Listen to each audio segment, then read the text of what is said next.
वेगवेगळी पथकं त्या ठिकाणी कार्यरत होती आणि ह्या सर्व तपासाअंती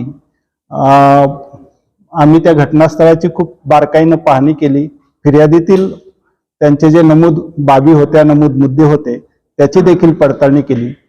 त्या पडताळणीमध्ये बरीच विसंगती त्या ठिकाणी दिसत होती।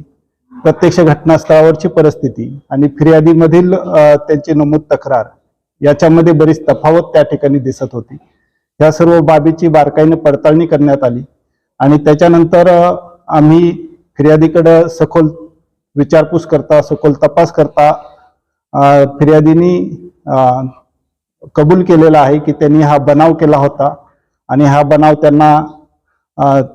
त्यांना आत्मसंरक्षणासाठी वेपन लायसन्स म्हणजे शस्त्र परवाना पाहिजे होता आणि त्या शस्त्र परवाना मिळवण्यासाठी त्यांनी हा बनाव केला आहे असं कबूल केलेलं आहे आणि पोलिसांनी अतिशय बारकाईने